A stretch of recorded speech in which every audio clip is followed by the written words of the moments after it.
Hello everyone, उम्मीद करती हूँ आप सब अच्छे होंगे और मैं भी अच्छी हूँ।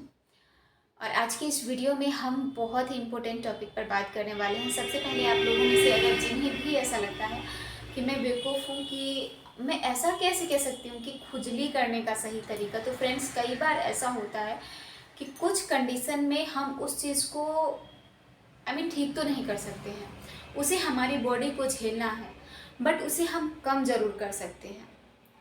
इसलिए मैंने इस वीडियो को, क्योंकि मुझे इचिंग जो है, जैसा कि आप सबको पता है, मेरी ट्विन प्रेगनेंसी और मुझे बहुत ज़्यादा इचिंग होती है, बहुत ज़्यादा। इनफैक्ट कि शुरू शुरू में जब मेरा इचिंग शुरू हुआ था, तब तो मैं दो दो दिन बाद, तीन तीन दिन तक मैं बिल्कुल भी नहीं सोती थी। 72 घंटे हो जाते थे मुझे सोए हुए। डॉक्टर तो ना आपको स्लीपिंग का दवा दे सकते हैं, ना आपको सर्दी खांसी का दवा दे सकते हैं। मैंने तो सर्दी की भी दवा मांगी तो डॉक्टर ने बोला दाल चावल है, सर्दी की दवा खाओगी, बर्दाश्त करके रहो, ट्विंस बेबी है और सिर्फ और सिर्फ दवा खाने पर ये नहीं दी उन्होंने। तो ना आप विशेष दवा खा सकते हैं, इचिंग होना ज़रूरी है, क्योंकि मैंने एक से एक अमीर घराने में उनकी बेटी बहू को देखे हैं कि उनको इचिंग होता ही है। ठीक है, तो इस चीज़ को फ्रेंड्स हम पूरी तरीके से तो स्किप नहीं कर सकते हैं, ठीक है। बट इसे हम ऐसा ज़रूर कर सकते हैं कि जिससे मुझे स्ट्रेच मार्क कम हो, खुजली कम हो। क्योंकि मुझे ऐसा लगता है फ्रेंड्स कि खुजली एक ऐसी चीज़ है ना कि उसे जितना खुजाओ, जितना खुजाओ, जितना खुजाओ, वो उतना खुजाने का मन करता है। और ख़ास तौर से जो जिस प्रकार से प्रेगनेंसी की खुजली होती है, मुझे तो ऐसा लगता है कि कई बार मैं खुजाते खुजाते खुजाते खुजाते हाथ पैर को काट के फेंक दूँ, इस प्रकार का कंडीशन आ जाता है। बट उसी कंडीशन को अब मैंने समझते समझते समझा है कि नहीं, इस ऐसे नहीं, ऐसे करके अगर करेंगे तो खुजली कम होगी। तो अब मैं क्या नुस्खे अपनाती हूँ, साथ ही मैं कुछ ऐसी घरेलू चीज़ भी लगाती हूँ कि जिससे मुझे इचिंग थोड़ा बहुत कम हुआ है। तो चलिए शुरू करते हैं और बात कर लेते हैं। सबसे पहले मैं आपको लगाने की चीज़ के बारे में बता दूंगी। तो ये हो गया एक एलोवेरा जेल, एक कोकोनट ऑयल। मैं सरसों का तेल अभी गर्मी के दिन में नहीं सजेस्ट करूंगी, बिकॉज गर्मी बहुत ज़्यादा है। ये दो चीज़, और मुझे एक मेरी डॉक्टर ने मैंने रिंगबोन के लिए मैंने दवा लिखाए थे, तो उन्होंने मुझे यह एक दवा दिए थे। इस दवा का नाम है, मैं वैसे दिखाना तो नहीं चाहती, बट ये लगाने वाली दवा है, इसका बहुत ज़्यादा बैड इम्पेक्ट देर से पड़ेगा। फिर भी मैं आपको कहूँगी कि आप बिना डॉक्टर को सजेस्ट किए ना लें, ठीक है। बट मुझे ये इचिंग के लिए दिया गया था शुरू में ही, तो इसको मैं समटाइम ऐसा करती हूँ कि पूरे बॉडी में जेल के साथ में बहुत ही कम क्वांटिटी में डाल के लगा लेती हूँ।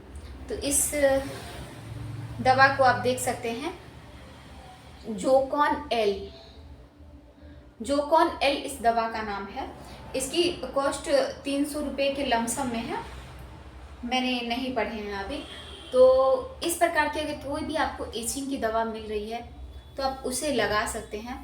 और इन तीनों चीज़ों को मिला के, अगर ये क्रीम ना भी मिले तो कोई बात नहीं, आप एलोवेरा जेल और साथ ही कोकोनट ऑयल, आप अपने बॉडी को, ऐसा नहीं है कि पूरे दिन में आपको एक बार लगाना है या फिर 2 बार लगाना है, जितनी बार आपकी बॉडी ऐसा लगे कि ड्राई हो रहा है, आपको उतनी बार इन दोनों चीज़ों को मिलाना है। मैं इन दोनों को मिक्स करके क्रीम बना लेती हूँ। देखो अभी मैंने बना के रखे हैं, आप देख सकते हैं मेरे डब्बा में थोड़ा बहुत है, अभी फिर मैं रात में बनाऊंगी।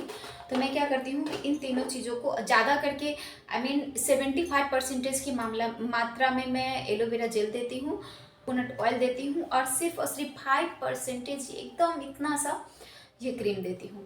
तो इससे फ्रेंड्स क्या होता है कि मुझे थोड़ी इचिंग में राहत मिली है। जैसे कि मैंने पहले बहुत सारे दवा भी किए, उससे मुझे कोई आराम नहीं हुआ, ठीक है। तो आपको ये करना है। अब हम बताएंगे कि आपको खुजली करने का तरीका क्या होना चाहिए, क्योंकि अगर सही तरीके से आप खुजली करेंगे ना, तो आप 1 से आधे सेकेंड में उस खुजली की क्रेविंग को बंद कर सकते हैं। बट उसी को अगर आप मन से थोड़ा करने लगे तो उसको आप पूरे दिन खुजाते रहें और फिर वो बंद नहीं होने वाला है। क्योंकि ऐसा मैंने खुद भी देखा है। जब मैं क्या करती थी शुरू शुरू में, मैं मच्छरदानी, मेरे घर में लैरून वाला था, तो उसमें या फिर पक्का पे जाके ऐसे ऐसे करके रगड़ा करती थी हाथ को, पैर को, और या फिर मैं जो वो कोई भी चीज़ ऐसी ना जो थोड़ी ड्राई हो जिससे कि खुजाने में मज़ा आए, उससे मैं इतना खुजाती थी, इतना खुजाती थी। आई मीन ऐसे करके पता नहीं मैं कितना खुजाया करती थी। और खुजाने के बाद जो फिर जलन होती थी ना, ही भगवान पूछो मत। वो कुछ भी लगाने से नहीं जाती थी। सबसे मेन प्रॉब्लम होता था जो स्टमक में खुजा लेती थी, उससे तो और भी बहुत ज़्यादा लड़ता था, बहुत ज़्यादा लड़ता था। बट अब मैं ऐसा नहीं करती हूँ। और जब से मैंने खुजाना बंद कर दिया है तो देखो मेरे स्टमक के कुछ एक आध थोड़े रूखे भी पड़ गए थे बहुत ज़्यादा, बट अब देखो बिल्कुल भी नहीं है, एक भी दाग वगैरह कुछ भी नहीं है, सब कुछ ठीक हो गया है। मैं डॉक्टर के पास में गई थी तो उन्होंने बोला कि ट्विन प्रेगनेंसी, बट तुम्हारा स्टमक जो है वो बिल्कुल क्लीन है, तुम्हें खुजली नहीं होती है क्या? तो मैंने उन्हें बताया कि ये प्रोसेस में, वो भी बहुत हैप्पी हुई। उन्होंने बोला कि मैं अपने पेशेंट को ये ज़रूर बताऊंगी। तो आप देख सकते हैं कि मेरे स्टमक में बिल्कुल भी एक भी इचिंग नहीं है। तो अब मैं क्या करती हूँ, सबसे पहले जब आपको खुजली हो तो एक कॉम्ब या फिर कुछ भी ऐसी चीज़ रखना है कि जैसे आपको यहाँ पर खुजली हो रहा है तो आपको क्या करना है ना, इसको ऐसे ऐसे नहीं करना है। ऐसे ऐसे जो करेंगे ना तो बहुत ज़्यादा मज़ा आता है। फिर 5 मिनट 10 मिनट तो आपको मज़ा देगा, खुजाते रहेंगे और इसके बाद से उसको छोड़ने का मन ही नहीं करेगा। मन खूब लहरेगा फिर भी मन करेगा खुजाने। तो आपको क्या करना है, कॉम्ब को ऐसे करके दबाना है। जैसे मुझे अभी यहाँ की खुजली की क्रेविंग हो रही है तो मैं ऐसे दबाऊंगी। इससे क्या होगा, दबा के एक बार सहला दीजिए और अगर क्रीम है तो एक बूंद लगा दीजिए, आपको इमीडिएटली यहाँ की खुजली की क्रेविंग बंद हो जाएगी, 1 सेकेंड में बंद हो जाएगी। बट उसी को अगर आपने ऐसे ऐसे करके खुजाने लगे ना तो पूरे दिन रात खुजाते रहे जो, आपको वो क्रेविंग बंद नहीं होने वाली है। मैं 100% गारंटी के साथ कहती हूँ। ठीक है, अब बात रही, ये तो हाथ पैर की बात हो गई, फिर भी चलो हाथ पैर में हम खुजा भी देते हैं। मैंने आपको जैसे बताया, आपको ऐसे करके कॉम से भी नहीं करना है वरना फिर से आपको इचिंग की क्रेविंग होगी। जहां पर पेन हो वैसे ऐसे दबाना है ऐसे करके, और बस उसको हाथ से सहलाना है। उसके ऊपर से कुछ भी ऑयल या फिर कुछ लगा देना, नहीं भी लगाओगे और सहला के ऐसे कर दोगे तो ठीक हो जाएगा। अब हम बात करते हैं, सबसे सेंसिटिव जो होता है हमारे स्टमक का स्किन होता है, वो वहाँ पर हमें कैसे करना है खुजली। क्योंकि यहाँ पर तो अगर कॉम भी देंगे तो बचा होता है, हमें डर लगता है कि कहीं उन्हें कोई हार्म ना हो, कुछ भी ना हो। और फ्रेंड्स, मैं ना अपनी शुरुआती खुजली की बात करी, मुझे 5th मंथ में से खुजली स्टार्ट हो गया था। तो मैं क्या करती थी, रात के टाइम में मेरे हस्बैंड तो छुरी वगैरह हंसिया वगैरह वो छुपा के रखने लगे थे। मुझे इतनी क्रेविंग होती थी कि मैं वो खोजती थी कि किसी भी चीज़ से खून बहा दूँ, बस इतना खुजली होती थी मुझे।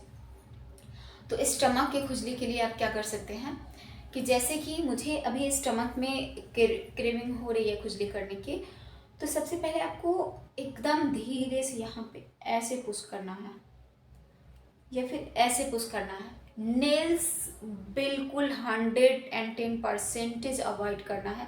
नेल्स तो बिल्कुल भी नहीं है, आपको रखने ही नहीं है नेल्स। मैं तो कहूँगी कि प्रेगनेंसी में नेल्स काटा कीजिए हमेशा, जिससे कि आपको इचिंग वगैरह अगर कर भी ले तो दाग नहीं पड़ेगा। ठीक, तो आप ऐसे करके कर दें ऐसे, और यहाँ पर भी वही सेम प्रोसेस करें। जो भी आपके पास में लिक्विड है आप उसे लगा लें, आपकी इचिंग बिल्कुल चली जाएगी। बहुत राहत मिलता है फ्रेंड्स, इससे लगभग 75% तक इचिंग कम हो जाती है। 100% आपका इचिंग नहीं कम होगा। जो सच्चाई है उसको मैं इग्नोर नहीं कर सकती हूँ। अभी भी आप देख रहे हो मैं थोड़ी बहुत खुजली कर ही रही हूँ, बट हाँ, एक जो वो बेचैनी वाली इचिंग होती है ना कि बाप रे बाप, सब काम छोड़ के जो मुझे पहले हुआ करता था, मैं सोचती थी काश मैंने इस टेक्निक को पहले अपना लिया होता तो मुझे इतनी दुख नहीं झेलनी पड़ती। तो आपको बस इस प्रकार से खुजली करना है, और जो भी मैंने प्रोडक्ट्स बताए हैं, एलोवेरा जेल, कोकोनट ऑयल, उसे लगाना है। उम्मीद करती हूँ कि आपको खुजली में बहुत राहत मिलेगी। थैंक यू, जय हिंद। और लास्ट में मुझे और भी एक बात याद आ गई कि अगर आप स्टमक को वैसे करने से अगर आपको ज़्यादा इचिंग हो रहा है, नहीं आराम मिल रही है, तो आपको स्टमक को ऐसे करके धीरे धीरे एक ही डायरेक्शन में आप ऐसे भी कर सकते हैं। ऊपर नीचे फिर से नहीं करना है, सिर्फ और सिर्फ ऐसे करना है। इससे भी आपको राहत 70 to 90% मिल जाएगी। थैंक यू, जय हिंद। उम्मीद करती हूँ वीडियो पसंद आई होगी। वीडियो पसंद आए तो चैनल को लाइक शेयर एंड सब्सक्राइब करना बिल्कुल ना भूलें।